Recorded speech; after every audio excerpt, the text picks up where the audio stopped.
evening, ladies and gentlemen, and welcome to this week's edition of CINEKYD Theater. I'm Bob Clark, the Executive Director of CINEKYD Enterprises Incorporated, and for the next 30 minutes, we're going to provide you with a whole new experience in cable viewing. This show is produced by our kids, boys and girls who range in age from 7 to 17 years. And this evening, you're going to share their very creative talents as actors and actresses and as TV technicians. To get the show started, a series that we introduced this year that's produced by the youngest members of the CINEKYD organization. These are the children who participate in our Tyro program. They're elementary age, about 7 to 11 years, and they've created their own cable series. It deals with, among other things, some boys and girls, some children who are not so well behaved, and a talking guinea pig. So join me now for this week's edition of SG, the Talking Rodent.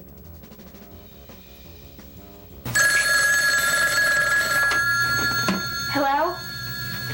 Yes. But where? Hello? Hello?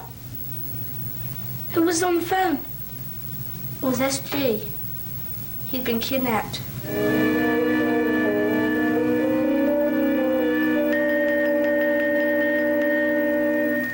Guinea pig better talk. You're right.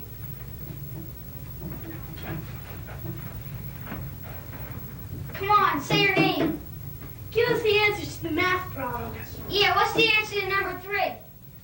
This guinea pig can't talk. Yeah, but Jason said. Oh, they're just putting us on. Dumb guinea pig anyway. Yeah.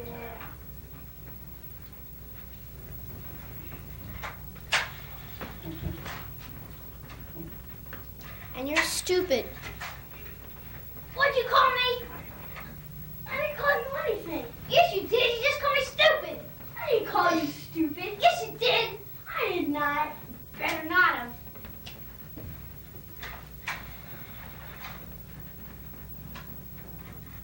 And you're dumb. Why'd you just call me dumb? I didn't call you dumb. You just called me dumb. No, I didn't. Did too? Nuh-uh.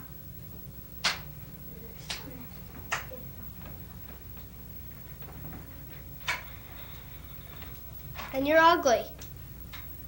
You just called me ugly. I didn't call you ugly. Yes, you did. You called me dumb. Well, you called me stupid. Did not call you stupid. Stupid. You call me out. I'll take you outside. Inside. You take you outside. Outside.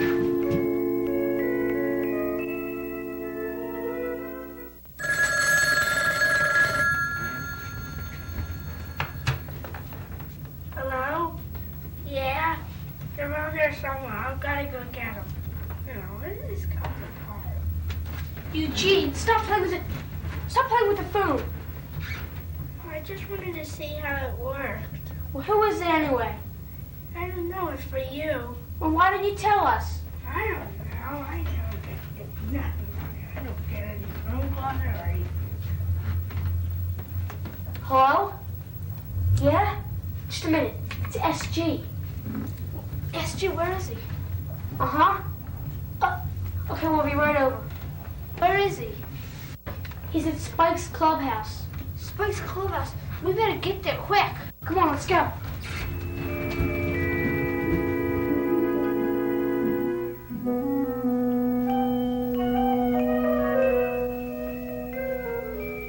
SG! There you are. Boy, am I glad to see you guys. Whatever happened? Well, you see, after you guys left the room, Spike came in and... What happened? What happened?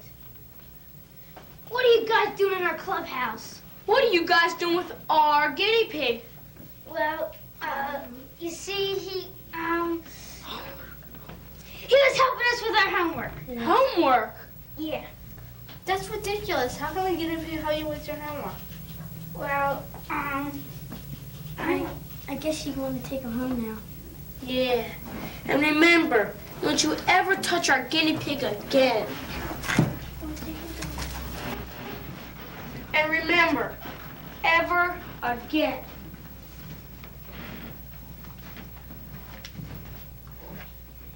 It was all your fault. No, it wasn't. It was too. It was your idea. It was your idea. No, it was yours. It was yours. And I take you outside and bust you up. Come on, get your try. Done. Let's see it. Come on, try. How about that? We will find out what happens to SG and all of his friends in the weeks to come. And now, on a more serious note, we take you to the town of Oakdale. Well, as you know, since the fall, we've been going along with an exciting mystery. We've introduced a variety of characters, and quite a few of our viewers have said, who did it, what's happening, when do we find out who is the guilty party? Well, we are almost there. Join me now as we continue with Skeleton in the Closet.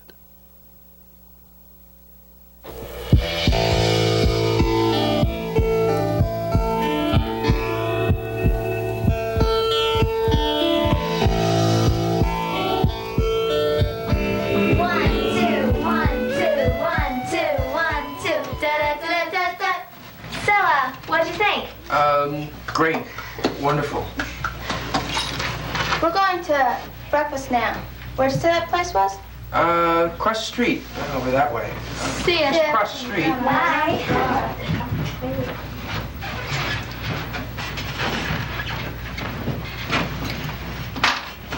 Who were they? Performers. They're wonderful, aren't they? At what? Strictly show business. They're on the way across the street to the restaurant. You wouldn't want to be late for work. All right. Were there any messages for me? No, there weren't. Thank you. You really like those girls, don't you?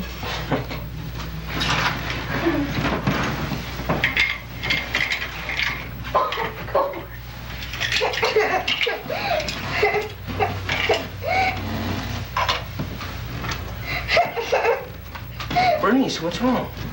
Mr. Hankins, if we don't collect the money for Junior's paper, we're not going to have a paper route, and I'm going to lose my job. Oh, here, this should cover it. Okay. I did it. Where is he? Where is he? The guy in the room next to my friend, where is he? It's really important. I don't know. Check his keys, are they there? It's really important. No, it isn't. Oh my God, thank you. Tibbs. There are customers at the restaurant. That's great. No. Kate's not there. Where's Sally? She just left. She left. From where? From here. Kate's not there. Sally's not there. We've got a restaurant full of customers and no cook. Tibbs, you have to help us. If Sally isn't there, then who's going to cook?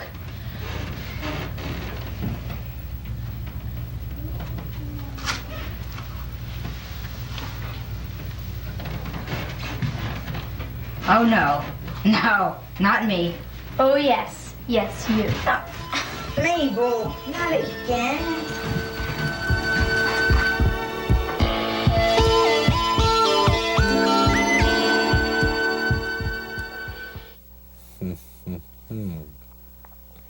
We're almost there. You stay with us, because I think you're going to be very surprised at what happens. And now, easily one of the most popular series we've ever produced. We take you now to a place not found on every map. In fact, it's not found on any map. It's a little log cabin, nestled along the shores of a lovely lake under some spreading chestnut trees. And inside live 3 tiny helpers, a mechanized puppet, a teenage boy named Stuart, and the one and only Uncle Flywheel. Get set, 'cause here comes Uncle Flywheel's workshop.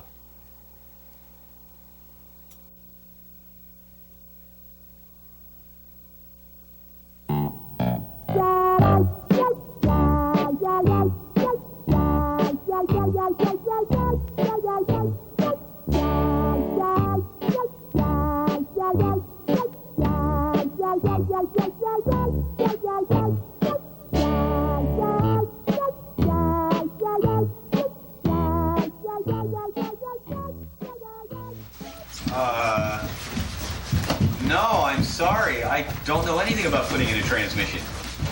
Yes. Thank you. Goodbye. Andrew, please calm down. I just gotta... Hello? No, I don't paint houses. Goodbye. Andrew, please, what is... Come here, come here, come here. Stand right here. Calm down. Hello? Yes. Cherry tree? That close to the house? Well, yes, I'm certainly glad nobody was hurt. Oh, I'll be sure to talk to them as soon as they get home. Yes, goodbye. Andrew, please don't move. Now, I don't want to upset you. And I don't want to be upset. So would you please just tell me who was responsible for those phone calls?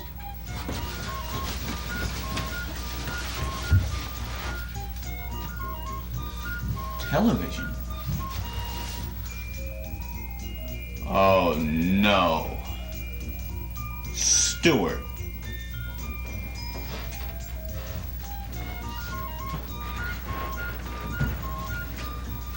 Hi, boys.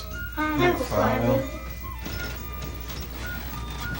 I'd like to talk to you for a minute, Stewart. Don't go anywhere, guys. Would you come over here a minute, please, Stewart? You want me to come over there? Yeah, come on over. You coward. You know, since you guys have been gone, we've gotten several interesting phone calls. Really? Mm-hmm. Could you please explain to me about putting in a transmission, painting a house, chopping down a cherry tree? Don't go anywhere, guys. Come on back. Well, I can explain it, Kyle. You see, well, remember when we were trying to raise the money for the television set, and well, we put this little ad in the just a real little ad, not a big one. We put a little ad in the paper, and it said that we did we worked on the house. We did mowing the lawn and raking the leaves. Yeah, mowing the lawn, raking the leaves, chopping down trees so they practically hit the house. You are 3 children. You're not lumberjacks. What do you know about chopping down trees? Well, it was our first job. We needed experience. Well, let me explain. See, we were all in a circle chopping down the tree, and, well, I forgot that if you chop it around the tree like that, it's gonna fall the wrong way. And so we were taking turns chopping down the tree, and then when it started... you were taking turns, and then you yelled timber, and then this tree practically fell into this poor woman's living room. Something like that. But she said she'd forget the whole thing if we came back tomorrow and we cut the tree up for firewood, and she goes $5. Well, we were just trying to raise the money for a television set, and you said we had to pay our fair share, so that's all we were trying to do. Those were my words. My very words.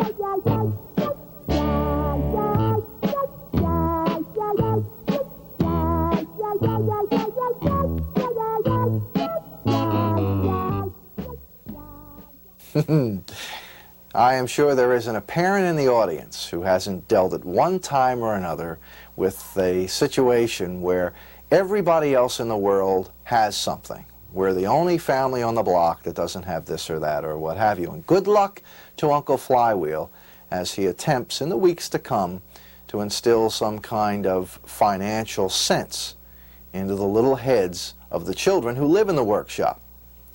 But now it's time for something completely different.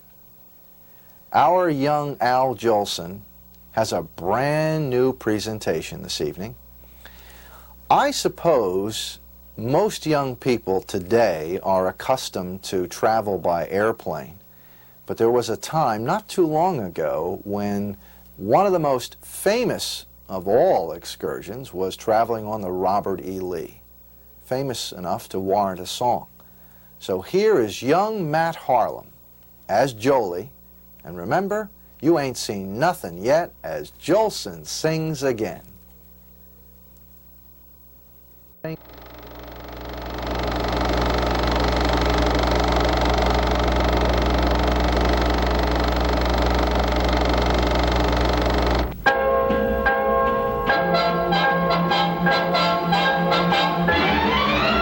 Way down on the levee in old Alabama, there's Daddy and Mammy, there's Ephraim and Sammy. On a moonlight night you can find them all.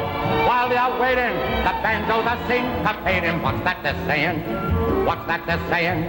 While they keep playing, humming and swaying, it's the good ship Robert E. Lee that's come to carry the cotton away. Watch them shuffling along, see them shuffling along. Go take your best gal, your real pal, go down to the levee. I said the levee, join that shuffling throng. Hear that music and song, it's simply great, mate. Waiting on the levee, waiting for the Robert E. Lee.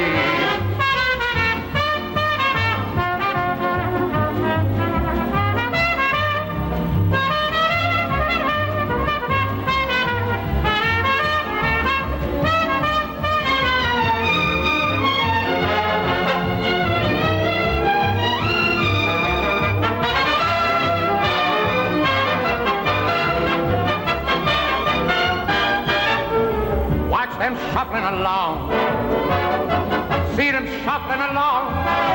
So take your best gal, your real pal, go down to the levee. I said the levee, join that shuffling throng. Hear that music and song, it's simply great, mate. Waiting on the levee, waiting for the Robert E. Lee.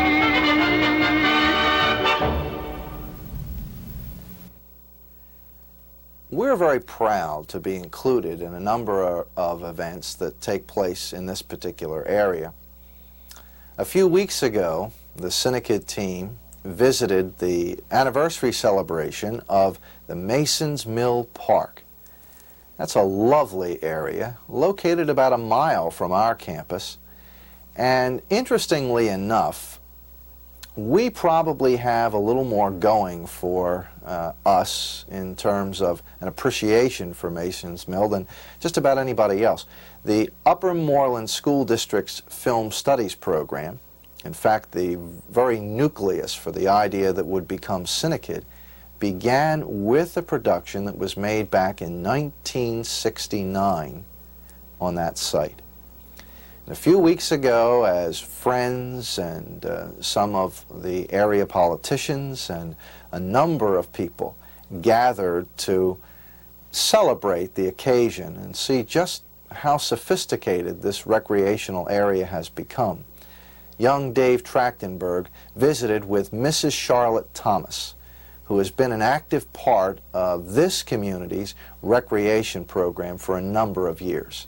Join us now for a very special edition of When I Grow Up.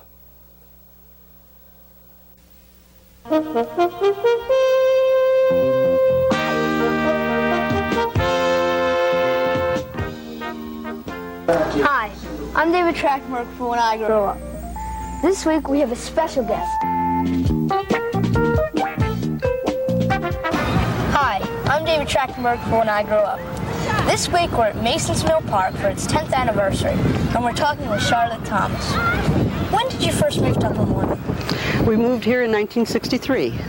This is the 10th anniversary of the park. What was your first experience here in the Masonsville area? Well, I remember on our way home from church every Sunday, we used to drive past and see the old mill that was over there crumbling. The roof was caving in, and the house was still occupied. But my first working experience was back in about 1968 or 9 when we were cleaning up the park, getting it ready to become a park. And then my son, Bill, found this key in Mason's Mill back in about 1963 or 4. This end of it is a piece of horseshoe, the part that you hold on to. Now, we don't know that it's the key to Mason's Mill, but it's a key from Mason's Mill. And the township someday will have it when they have a permanent museum. Right. You're very active with, the park and stuff like that. What brought you here to do that stuff? Well, I first became interested when I talked to some high school kids about the need of a place to go to meet. Coffee houses were the big thing at that time. And there was a group that I became connected with called the Citizens Advisory Council for Parks and Recreation. Helen Carroll was the president, and it was a spin-off from the League of Women Voters when they realized the need to hire a director. Upper Moreland spent about 98 cents per capita for their parks at that time, when most places were spending $5 to $6, and all they were doing was cutting the grass. So we managed to put pressure on the commissioners to hire a park director, and Maury Weiss had done it during the summer before that, and Bob Detour came in as our first park director. And the idea of Mason's Mill Park had already been in the offing. The ground was purchased in 1967. But we helped plan the park and make up the ordinances for the rules of the park. And I just feel that there's a deep need for open space for people to enjoy. Today is the 10th anniversary. Right. Or maybe you just want to review the schedule. What's going to happen today? Just everything. We're going to have a horseshoe tournament. We're going to have pitch, hit and run, family games, of course the chicken barbecue by the Kiwanis Club, the balloons by the Key Club. The Exposition of the Arts is an excellent show. They have some very, very beautiful things, all very high quality things down there. I'm taking people on tours of the park. So just everything is going on. How much planning and preparation went into today's events? Well, we started planning it a year ago in the Recreation Advisory Council. And first we had a brainstorming where we wrote down everything from skydivers to the hot air balloons and then down to the little things. And one by one we discarded the things that were going to cost money because we didn't have a whole lot to work with. And of course all of it is done by volunteers for the most part. And the interested people in the community, the Kiwanis Club, the Lions Club, the Chamber of Commerce, everybody's pitched in. Why do you think it's important for a community to set up a place aside for rest and relaxation? It's nice to have a place to come out to that you can enjoy just sitting and watching people. Volleyball games, people playing tennis, the softball. We have a lot of softball players. And it improves the quality of life in a township. It makes it a more desirable township to live in if you have facilities. And parks are very, very important. And we have to preserve open space for the future. What are some of the things you do? Well, Bueller Park, of course, is my own special favorite. For the party today, I've been in on all of the planning sessions. I'm taking the nature tours with history combined, and I have the bulletin board with some of the history of the park and the area. If money were no object, what would you want to do? What one wish would you have to make this park or the other parks in Upper Moreland better? I would like to see the mill race cleaned up and planted, and a trail go along the mill race that would connect with trails that the Pennypack Watershed will have in the Wilderness Park. And we could have wildflowers and different things along the trail. Thank you, Mrs. Thomas. Well, that's all for this week for When I Grow Up. I hope you enjoyed the show. If you're ever around the Upper Moreland area and near Masonville Park, you might want to come over, because there's a lot of stuff to do.